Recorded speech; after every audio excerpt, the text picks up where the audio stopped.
네, 감사합니다. 오늘 저희는 고린도전서 15장을 함께 읽었습니다. 오늘 말씀을 통해서 또 깨닫는 은혜와 또 응답받는 축복이 넘쳐 나시기를 바랍니다. 바울 사도의 전도 여행, 제2차 복음 전도 여행이죠. 2차 복음 전도 여행을 통해서 세워진 고린도 교회는 성령이 뜨겁게 역사하시는 그러한 교회였습니다. 그래서 비록 교회는 여러 가지 굉장히 타락된 도시이지만은 그러나 그 도시가 가지고 있는 많은 부정적인 요소들을 다 뛰어넘어서 크게 성장하는 그런 교회가 됐습니다. 교회가 짧은 시간 안에 크게 성장함으로 인해서 교회 안에 여러 가지 문제들이 발생을 했고, 그 문제들에 대해서 고린도 전서를 통해서 치료해 가시는 내용들을 우리가 쭉 같이 읽어오고 있습니다. 그 중에 오늘 지난 시간에 이어서 부활에 대한 그런 부활을 갖다가 부정하거나 부활을 부정적인 주장을 하고 있는 그런 고린도 교인들이 발생함으로 인해서 부활의 성경적인 배경과 또 구원론과 연관된 신학적 변증 또는 자연 법칙을 통해서 그런 어떤 과학적인 근거들을 이렇게 설명하고 제시하는 그런 내용들을 오늘 우리가 함께 읽었습니다. 그렇습니다. 고린도 교인들을 통한 이 글을 읽는 모든 그리스도인들에게 또 이해를 주시고 부활이 얼마나 중요한지 또 부활의 그 의미들을 우리에게 새겨주시는 그런 은혜가 있었습니다.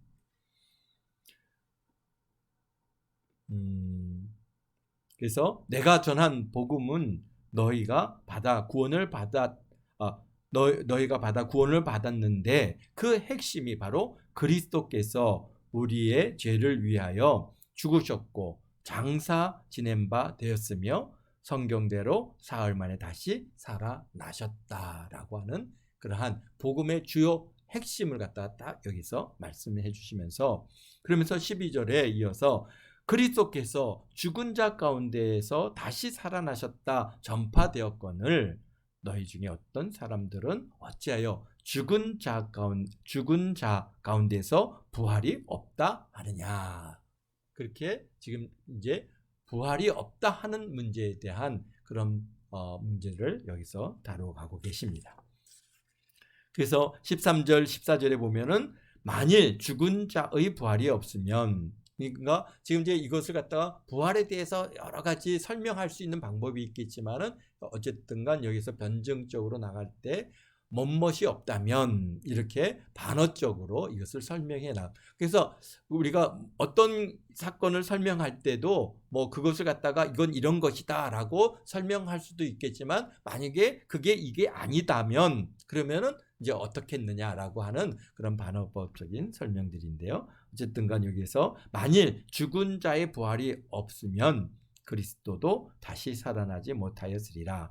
그리스도께서 만일 다시 살아나지 못하면 우리가 전파하는 것도 헛것이요 너희 믿는 것도 헛것이며 그랬습니다. 그래서 15절에 계속 이어갑니다. 우리가 하나님의 거짓 증인으로 발견되리니 우리가 하나님이 그리스도를 다시 살리셨다고 증언하였습니다. 만일 죽은 자가 다시 살아나는 일이 없으면 하나님이 그리스도를 다시 살리지 아니하셨으리라. 그리고 16절입니다. 만일 죽은 자가 다시 살아난 일이 없으면 그리스도도 다시 살아나신 일이 없었을 터이요 그리스도께서 다시 살아나신 일이 없으면 너희 믿음도 헛되고 너희가 여전히 죄 가운데 있는 것이요. 그렇습니다. 그렇습니다. 저 동풍기가 자꾸 제가 가서.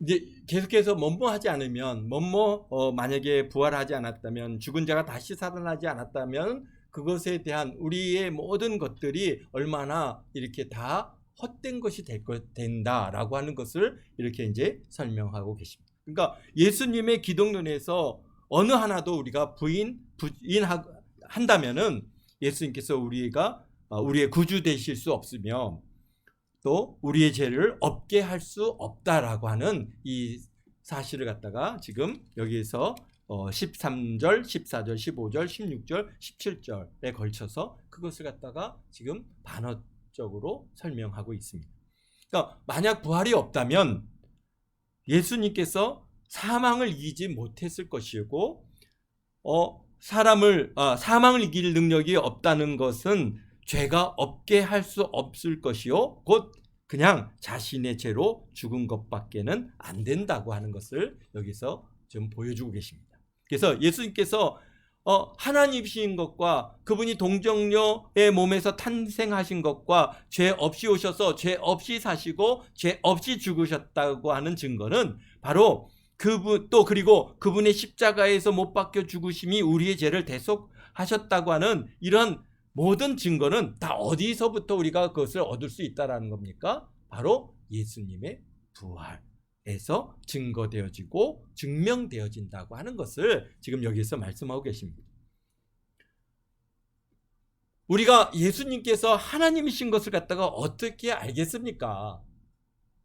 물론 성경에서 그것을 갖다 우리에게 이제 말씀해 주시고 제시해 주시니까 우리가 물론 그것을 믿는데, 그러나 하나님이신 것, 그분이 하나님이시다라고 하는 증거를 갖다가 바탕을 어디서 우리가 얻을 수 있어요? 바로 부활하셨기에 하나님이심을 우리가 믿는 것이죠.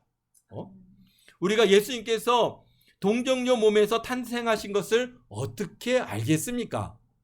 여러분이 봤습니까? 그런 일이 어떻게 그것을 우리가 증명할 수 있습니까? 그러니까 세상 사람들은 굉장히 그것을 갖다가 계속해서 공격해오고 우리를 갖다가 어떻게든지 우리의 믿음을 갖다가 깨뜨리려고 시도하고 있죠. 그런데 우리가 그것을 어떻게 믿습니까? 어떻게 알겠습니까? 바로 예수님께서 부활하셨기에, 바로 부활하셨기 때문에 죄 없으신 분이요 사망 권세를 갖다가 이기실 분임을 알고 믿는 것입니다. 만약에 예수님께서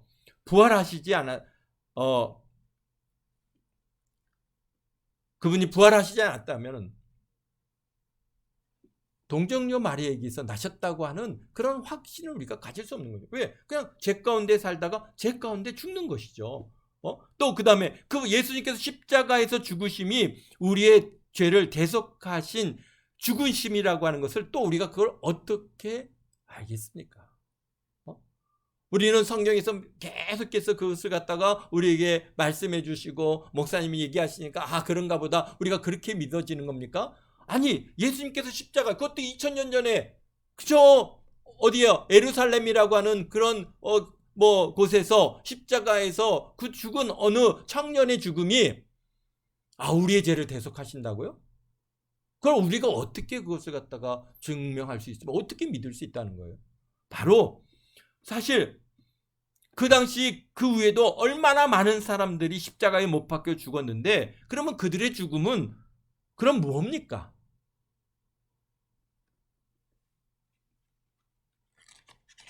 그 십자가에서 죽은다고 다 우리의 구주가 되시고 우리의 구속주가 되시는 게 아니죠. 어떻게 할 수 있어요? 바로 예수님께서 부활하셨기 때문에 우리가 그분이 우리의 구속자고 구세주이심을 믿고 그분의 죽으심이, 그 십자가에서 죽으심이 바로 우리의 죄를 대속할 능력이 있다라고 하는 증거를 얻게 되는 것입니다. 만약에 죄 없으신 예수님께서 십자가의 죽으심으로 우리의 죄를 대속하셔서 죽으셨구나, 그게 믿어지는 것입니다. 그렇기 때문에 예수님께서 부활하신 이 부활의 사건은 이 성경 전체의 중심이고 이 구속의 역사의 가장 핵심이요 중심입니다. 그것을 부인하거나 그것을 갖다가 왜곡시키면은 그러면 우리의 신앙은 다 아무것도 아닌 겁니다. 그래서 지금 바울 사도가 그 이후에 만약에 예수님께서 부활하지 않았으면 우리는 거짓 증인들일 것이고 그분이 부활하시지 않았다면 우리는 다 헛것이다.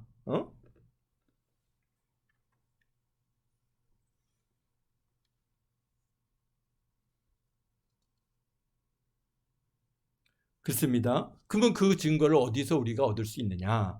예수님께서 부활하셨다고 하는 증거를 바로 성경에서 우리가 그것을 증거해 주시고 계시고, 그 다음에 뭡니까? 그것을 직접 경험한 사람들이 우리에게 증거하잖아요. 예수님께서 부활하셨다고 하는 이 사건을 갖다가 직접 보고 거기서 경험한 사람들이 바로 우리에게 바로 증거해 주는데, 그 자리에 500여 명이 있는 곳에 직접 예수님께서 부활하셔서 나타나셨고 보여주셨고 말씀해 주셨고, 야고보에게도 야고보, 여기서 야고보는 누굽니까? 예수님의 제자 야고보가 아니라 예수님의 동생 야고보입니다. 사실 예수님의 동생 야고보는요, 예수님을 안 믿었습니다. 그냥 형인 줄 알았어요. 육신의 형인 줄 알았어요. 그런데 언제서야 그가 예수님을 갖다가 구세해 주시고 하나님이시고 그분이 메시아인 것을 갖다가 언제 믿었느냐? 예수님 부활하셔서 그분 앞에 나타나셨기 때문에 바로 야고보가 주여 하고 예수님을 갖다가 주로 그것을 시인하고 믿게 됐습니다. 그래서 그 이후에 그분은 초대교회, 예루살렘 초대교회 중요 핵심 인물이 된 것이 바로 야고보입니다. 그 다음에 또 누구에게 나타났다고요? 자기에게도 직접 나타나셨습니다. 또 누구에게 나타나셨습니까?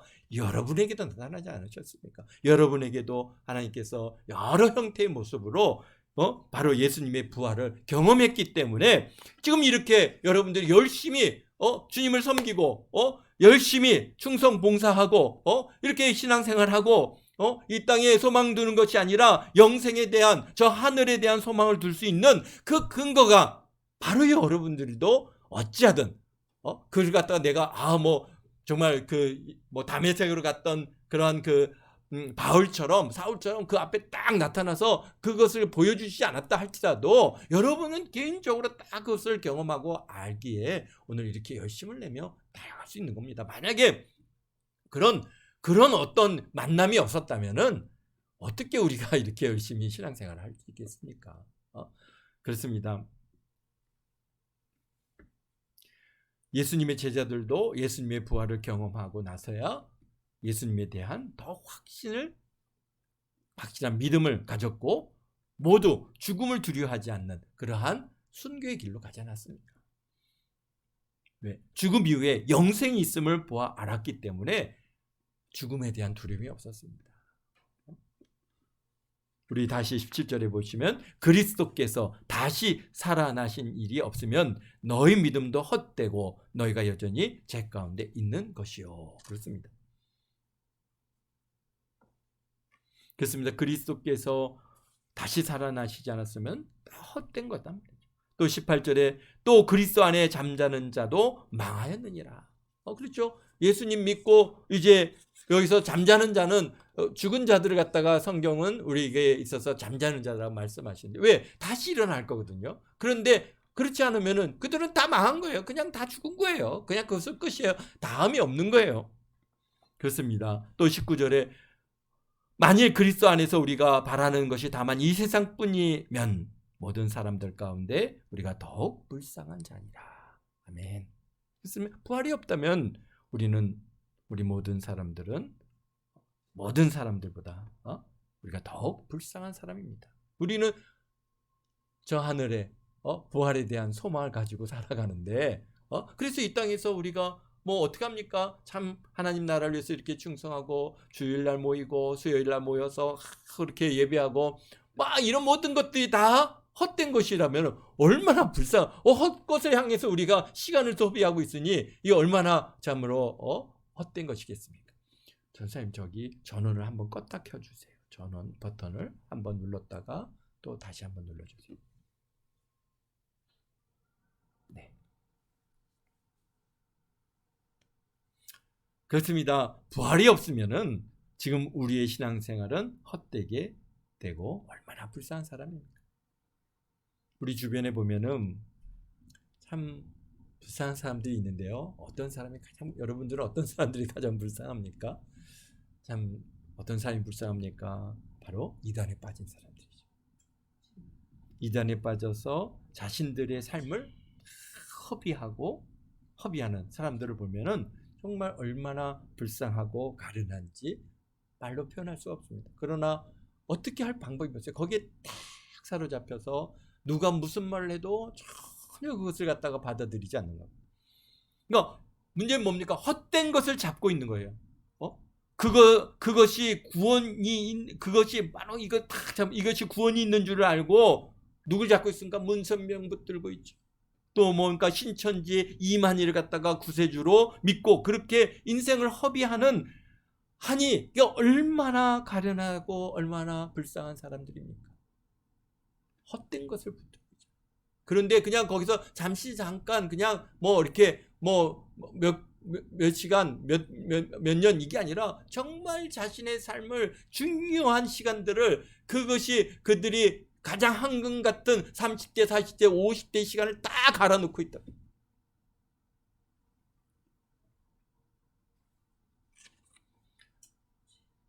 그래서 얼마나 오늘도 사모님 계속해서 그 신천지의 사람들의 그 사악함, 사람들을 미혹하는 그 미혹의 영이 얼마나 강력한지 막 그런 얘기들을 하지만은 그러나 그 미혹의 영은 우리가 아시잖아요. 마태복음 24장에 어떻게든지 선택받은 자까지도 하나님께 그들을 갖다 미혹하려고 얼마나 우는 사자와 같이 덤벼든다고 얘기하고 계시지 않습니까? 그래서 택하신 백성이라도 좀 미혹하려고 하는 그래서 주요 타깃이 뭡니까? 교회 크리스찬들, 세상 사람들, 안 믿는 사람들 타깃으로 안 합니다.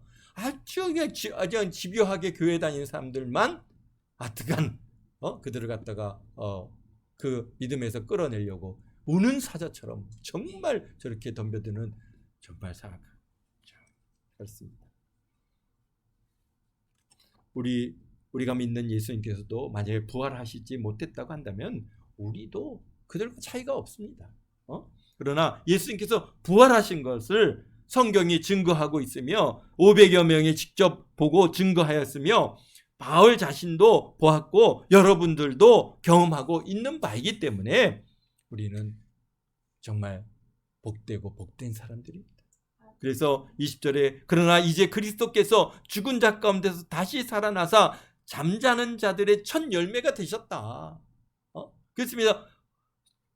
첫 열매가 뭡니까? 첫 열매는 곡식이나 과일이나 가축이나 어떤 초태생이나 모두 다 첫 것은 다 하나님 것이다 라고 해서 첫 열매로 구별하여 하나님께 드리는 것입니다. 첫 열매는 모든 열매를 대표하는 것이기 때문에 예수님께서 앞으로 다시 살아날 모든 성도의 첫 열매 곧 부활의 대표가 되신 것입니다. 그래서 그분이 다시 살아나심으로써 그를 믿는 자들이 다시 살아날 것을 우리에게 믿음으로 주시는 것이죠. 그러면서 21절입니다. 사망이 한 사람으로 말미암으로 죽은 자의 부활도 한 사람으로 말미암습니다. 그렇죠? 우리가 사망이 어떻게 시작했습니까? 아담의 범죄로 인해서 우리가 모든 자들이 다 죄 가운데 태어나고 죄 가운데 살다가 죄 가운데 죽는 그래서 사망에 우리가 지배하에 놓이게 된 그러한 결과를 갖고 왔습니다. 그래서 사망이 한 사람으로 말미암아 이 땅에 들어온 것처럼 부활도 결국 한 사람으로 말미암는도다. 아담 안에서 모든 사람이 죽은 것 같이 그리스도 안에서 모든 사람이 삶을 얻으리라. 23절입니다. 그러나 각각 자기 차례대로 되리니 먼저 첫 열매요 그리스도요 다음에는 그가 강림하실 때 그리스도께 속한 자요 그 후에 마지막이니 그가 모든 통치와 모든 권세와 모든 능력을 멸하시고 나를 아버지 하나님께 바칠 때라. 그렇습니다. 부활이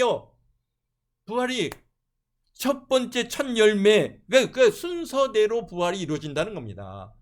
그래서 첫 번째 열매인 그리스도께서 부활하시고 그 다음에 그리스도께서 강림하실 때 그에 속한 모든 자들이 또 부활할 것이고 이게 두 번째 부활, 그러니까 이게 실질적으로 첫째 부활이죠. 이 첫 번째 부활은 어떤 사람들이 예수님의 구원받은 자들이 부활하는 것이. 그 다음에 두 번째 부활이 있죠. 언제 부활합니까? 모든 자들, 이 땅에 사는 모든 자들이 다 부활하죠. 부활해서 어디에 있습니까? 다 이게 백보자 심판대 앞에 서는 그날, 바로 지금 24절에 마지막인 그가 그 모든 통치와 모든 권세하며 능력을 멸하시고 나라를 아버지께 바칠 때 모든 자들이 다 부활합니다. 그래서 어쨌든 우리는 어떻게 했어요? 우리가 생령이 되지 않았습니까? 그래서 하나님의 영을 우리가 참 이렇게 분배받은 우리 영적인 존재들, 영혼 육으로 이루어진 우리들이기 때문에 사실 영혼이 멸하여지지 않는 불멸이죠. 그렇기 때문에 어떻게 합니까? 결국은 그들을 갖다가 불못에 던져서 거기서 고통 가운데 영원토록 불로 태우는, 정말 우리가 상상만 해도 두렵고 떨리는. 근데 그러면 감각이 없느냐? 감각이 다 있단 말이죠. 모든 이 불타는 뜨거움과 아픔을 경험하면서 그것도 얼마나 영원토록 살게 될 것이 바로 저 불못에 던져지는 심판 이후에 받게 되는 그 두려움의 일이란 말이에요. 그러니까 사실은요, 천국 가는 게 중요한 게 아니라 지옥 안 가는 게 중요한 겁니다. 정말. 그래서 정말 두려움을 가지고 우리의 구원을 이루어야지, 이 구원을 잃어버린다고 생각해 보십시오. 그냥 그래, 이 땅에 사는데 그냥 대충 이렇게 저렇게 살다가 천국 가든지 안 되면 지옥 가지, 그렇게 생각할 문제가 아닙니다. 이거는요, 정말 그 지옥의 두려움이 얼마나, 그 고통이 얼마나 큰지, 지금 음부로 나눠진 저 아래 음부에 있는 그 고통, 불 가운데서 그냥 받는 고통과는 비교가 안 되는 겁니다. 그냥 불못에 던져지는 겁니다. 참 그것이 그렇습니다.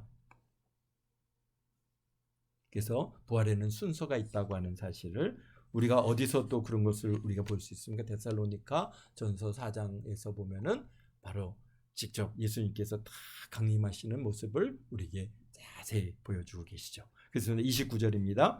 만일 죽은 자들이 도무지 다시 살아나지 못한다면 죽은 자를 위하여 세례를 받은 자들이 무엇을 하였느냐? 어찌 그들을 위하여 세례를 받느냐? 또 어찌하여 우리가 언제나 위험을 무릅쓰리요? 형제들아, 내가 그리스도 예수를 우리 주 안에서 가진 바 너에게 대한 나의 자랑을 두고 단언하느니 나는 날마다 죽노라. 그러니까 만약 죽은 자가 도무지 다시 살아나지 못한다면 세례도 헛것이고, 그 다음에 우리의 수고도 헛것이고, 그래서 여기에 뭐라고 말씀하고 계십니까? 32절에 보면은 여기 이게 죽은 자가 다시 살아나지 못한다면 내일 죽을 터이니 먹고 마시자 하리라. 그렇죠? 우리가 다시 살아나지 못한다면 이 땅에서의 삶이 그냥 이것으로 다 끝나는 문제라면은, 그러면 그냥 내일 죽을 터이니 우리 먹고 마시자. 그러니까 어떤 면에서요, 이 세상 사람들이 저렇게 사는 게 사실은 이해가 됩니다. 왜요? 아무런 소망이 없잖아요. 그냥 이 땅에서의 삶이 다거든요. 그러니까 그 삶이 어떻게, 그러니까 현세에 최대한도로 향락을 누리고 여기서 먹고 마시고 즐겁게 살려고 노력하는 겁니다. 저 사람들도요, 굉장히 노력하는 겁니다. 우리가 볼 때는 그냥 대충 사는 것 같지만은 그들도 정말 이 생에서의 삶을 최대로 즐기기 위해서 열심히 노력하는 겁니다. 있습니다. 33절에 뭐라고 말씀하십니까? 속지 말라.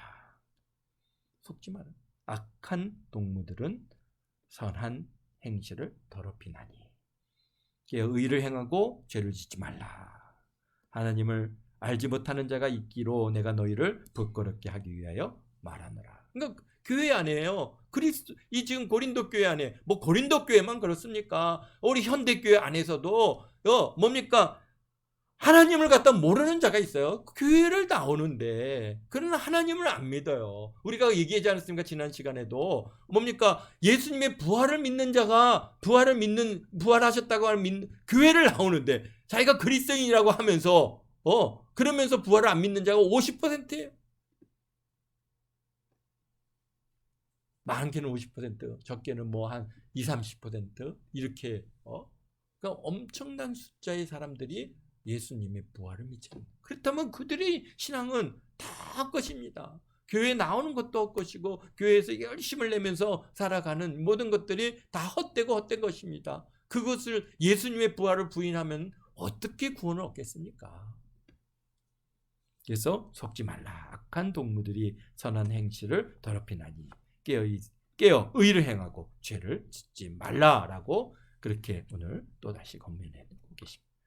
그러면서 이제 35절부터 이제 부활에 대한 설명을 또 다른 방향에서 이제 이렇게 설명하고 계신데, 누가 묻기를 죽은 자들이 어떻게 다시 살아나며 어떠한 몸으로 오느냐, 그렇게 묻는 것이죠. 그러면 부활을 하면은 그냥 이렇게 우리가 지금 이 우리 육체 이 모습을 이렇게 오느냐, 어떻게 그게 가능한 일이냐라고 물을 때, 봐라 이 사람아, 우리 세상의 일도 이 땅에서의 우리의 삶도 봐라, 우리가 씨를 뿌리는데 씨를 갖다 뿌리는 게 우리가 어떤 형체를 뿌리는 게 아니잖아. 그냥 씨 알갱이를 뿌려서 그게 거기서 죽었어 싹이 나서 열매를 맺었을 때 우리가 그 열매가 어떻게 사과 씨를 뿌렸는데 아름다운 사과가 나오지 않습니까? 거기 우리가 사과의 형체를 뿌리는 게 아니지 않습니까? 바로 그것과 마찬가지로 우리가 이 육체 것은 우리는 씨와 같은 것이다. 이게 그냥 죽어서 우리가 이제 신령한 영으로 다시 신령한 몸으로 나올 텐데, 그것은 비교가 되지 않는 것이죠. 우리도 씨앗을 뿌렸을 때 이 씨앗에 뭐가 들었는지, 우리가 얼마나 아름다운 것 들었는지 모르지만은, 그러나 그것이 열매를 맺어서 아름다운 것들을 맺는 것처럼 우리 보기에는 우리 육체 참으로 부족하죠. 참 이 썩어질 거 이거 아무것도 아니죠. 그 죽으면 이 영혼이 떠나면 우리는 그냥 흙이에요. 우리가 최근에 우리가 경험해 보지 않았습니까? 우리 영혼이 떠나니까, 얼마 전까지 영혼이 있을 때는 거기 우리는 그 살아 있는 사람이고 아주 그냥 귀한 인물이지만, 그 영혼이 떠나니까 아무것도 아니에요. 그냥 우리가 화장해 갖고 그냥 바다에 뿌리지 않습니까? 이건요 아무것도 아닌 거예요. 우리 이거에 그냥 대단한 건요, 우리가 이 육체를 갖다가 막 애지중지 하는데 다 썩어서 없어질 거예요. 그렇지만은 우리가 이제 다시 부활해서 나올 때 신령한 몸으로 나오는데 얼마나 그 모습이 아름답겠습니까? 우리가 상상해도 우리가 상상이 안 되는 것이죠. 정말 우리 예수님의 부활하신 모습과 같이 해와 같이 빛날 것이고, 참 몸과 분명히 육체도 있고 살도 있고 뼈도 있고 음식도 먹고 호흡도 하고 하지만은, 그러나 공간에 제한되지 않고 문이 닫혔음에도 우리 가운데 딱 오시고, 또 우리가 보는 앞에서 금방 엠마오로 가던 그 제자들이 음식을 여기서 빵을 떼서 축복하시고 나니까 그 앞에서 주작할 때 그분께서 그들 눈앞에 싹 사라진 것처럼 우리가 있다가도 없어질 수 있고, 바로 그러한 정말 이 부활체의 참 모습은 우리가 너무나도 아름답고 상상이 안 갈 정도로 귀한 겁니다. 가습기를 꺼야 될 것 같아요.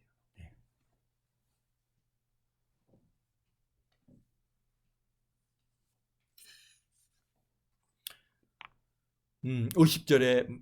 50절 보겠습니다. 형제들아, 내가 이것을 말하노니 혈과 육은 하나님의 나라를 이어받을 수 없고, 또한 썩을 것은 썩지 아니하는 것을 유업으로 받지 못하느니라. 보라, 내가 너희에게 비밀을 말하노니 우리가 다 잠잘 것이 아니요 마지막 나팔의 순식간에 후련히 다 변화되리니, 나팔 소리가 나매 죽은 자들이 썩지 아니할 것으로 다시 살아나고 우리도 변화되리라.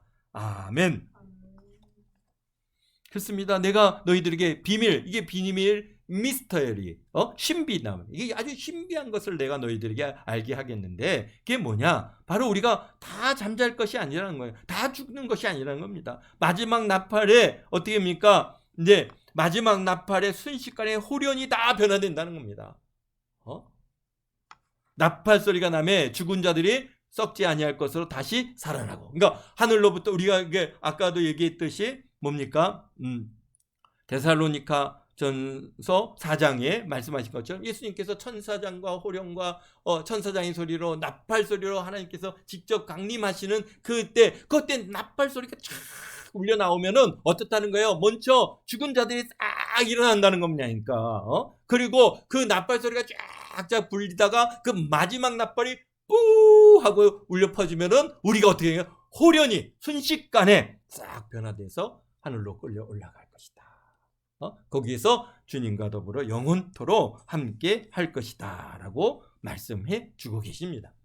그러니까 우리가 이제 출애굽기라든지 레위기라든지 우리의 신명기 민수기를 배우면서 우리가 배웠지 않습니까? 예수님의 그 삶은 철저하게 예수님 뭡니까? 유대인의 유대력과 연관되어 있고 그것도 유대인의 력에서 뭡니까? 절기하고 굉장히 그분이 철저하게 그분의 삶이 그 절기에 정확하게 맞아 들어가는 삶을 살아가고 있다는 거예요. 유월절, 초신절, 그 다음에 모든 절기에 맞춰서 그분께서 이제 그분의 그러한 그 삶을 우리에게 알려주고 계신데요. 근데 하나의 절기가 남았죠.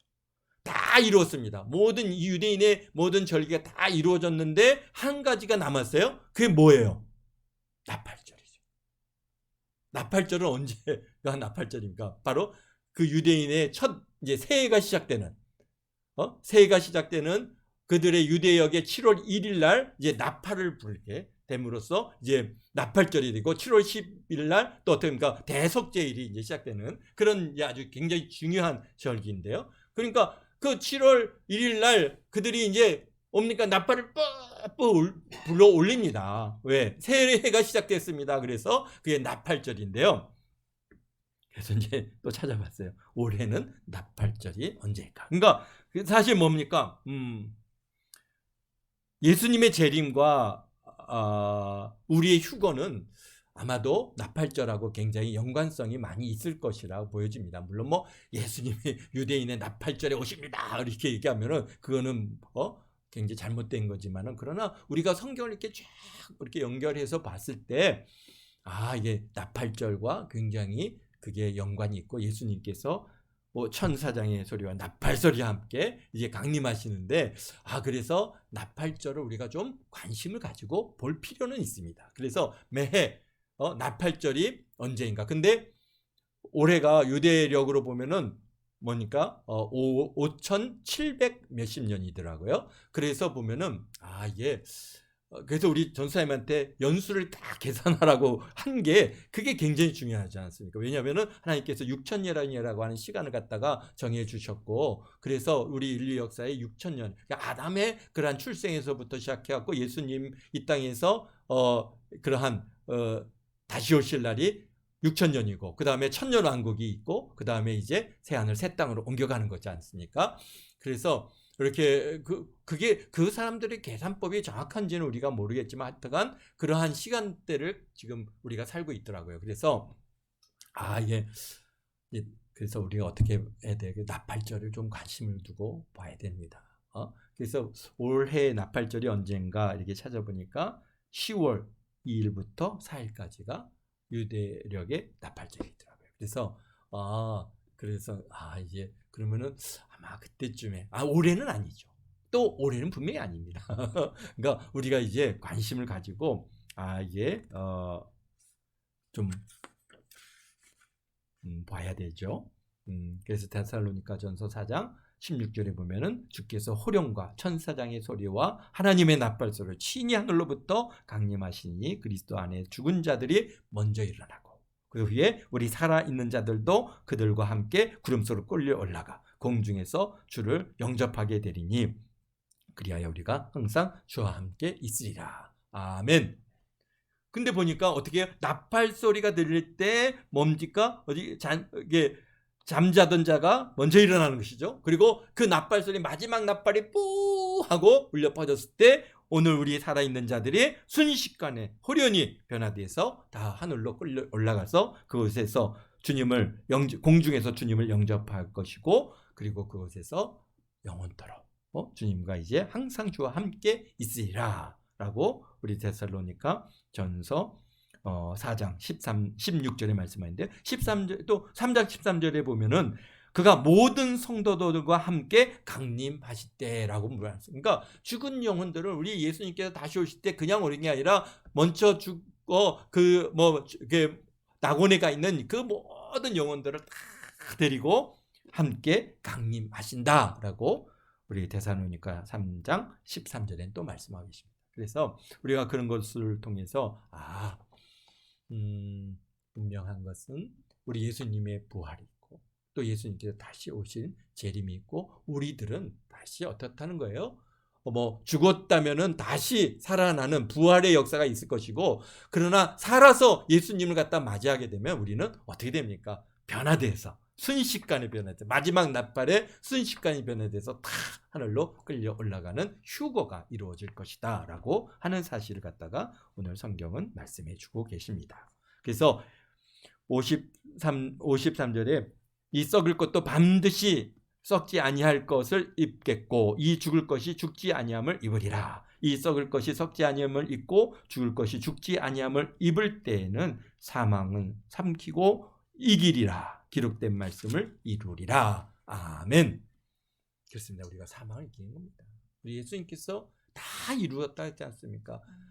우리 그 말씀 속에서 이미 우리는 다 이루어진 그런 자들입니다. 우리에게 하나님께서 부활의 모습으로 우리가 주님 앞에 서는 그날 교분 앞에 끌려 올라갔든지 아니면 우리가 먼저 일찍 잠들었다가 그 주님과 더불어 함께 올든지 우리는 잘 알지 못하겠지만 그러나 분명한 것은 부활이 있다는 거예요. 예수님께서 부활하셨고 우리의 부활의 주가 되셨고 우리 또 이제 다시 살아나는 어떻게 합니까? 신령한 몸으로 우리가 새롭게 우리가 부활할 것이다 라고 하는 이 사실을 우리가 믿고 우리가 주님 앞에 서는 날까지 우리가 변치 아니하고 헛되지 아니한 우리 이 믿음을 잘 지키고 승리하시기를 주의 이름으로 축원드립니다. 기도하겠습니다. 거룩하신 아버지 하나님 주님의 사랑과 은혜 감사합니다. 이 세상은 참으로 아버지 하나님 우리 예수님을 부인할 뿐만 아니라 예수님의 부활도 아버지 하나며 부인하고 거절하고 믿으려 들지 않고 심지어는 교회 안에 많은 그리스도인이라고 하는 사람들조차도 예수님의 부활을 아버지 의심하는 자들이 있습니다. 그러나 분명한 것은 우리 주님께서는 십자가에서 죽으시고 장사되셨다가 3일 만에 부활하셔서 아버지 우리의 부활의 주가 되셨고 우리의 모든 아버지 하나님이여 이 땅에서의 구속자의 모든 일들을 다 아버지 완성하시고 승천하셔서 이제 다시 오실 때 우리 모든 믿는 자들을 다 아버지 더불어 함께 오시고 또 아버지 이 땅에서 아버지 주님을 맞이할 자들은 다 변화돼서 주님과 아버지 공중으로 끌려올려 그곳에서 주님과 더불어 영원토록 함께 할 줄 믿습니다. 아버지 하나님 참으로 오늘 우리 이 시대를 살아가는 우리 동안교회 성도님들 주님 오실 날을 고대하며 우리가 살아갑니다. 참으로 이 마지막 때 우리 주님 오실 날에 힘이 가까운 이 시대 혹여나 우리가 살아서 주님을 맞이할 수 있다라고 하는 이 기대감을 가지고 오늘 하루하루를 우리가 살아가며 우리 나팔 소리가 들려올 때 다 끌려 올라가서 주님 맞이하는 우리 동안교회 모든 성도들 다 되도록 주님께서 축복하시고 이 땅에 아버지 하나님 이 땅의 일은 잠시 잠깐의 일입니다. 아버지 하나님이여 이 땅의 일로 인하여 너무 낙심하거나 좌절하거나 고통당하지 않게 도와주시고 이 땅에 아버지 하나님의 소망을 두는 것이 아니라 하늘나라의 소망을 가지고 아버지 하나님 승리할 수 있는 우리 동안교회 모든 성도들 다 되도록 주님 도와주시옵소서. 아버지 하나님 이 땅의 일들은 다 주님 손에 올려드립니다. 아버지 하나님 우리의 모든 문제들을 다 주님 손에 올려드리오니 주님께서 행하시고 이루시고 응답하시고 역사하시고 아버지 하나님 홀로 영광 받아 주옵소서. 감사합니다. 아버지 주일 모일 때까지 우리 동안교회 성도님들 눈동자 지켜주시고 아버지 소원하는 일들 응답해 주시고 또 아버지 하나님 기도의 제목들 아버지 하나님께서 성취하여 주셔서 참으로 기쁨 충만, 은혜 충만, 감사 충만은 주님 앞에 또 다시 함께 모여 예배할 수 있도록 은혜를 더하심을 감사하며 예수님의 이름으로 기도합나이다. 아멘.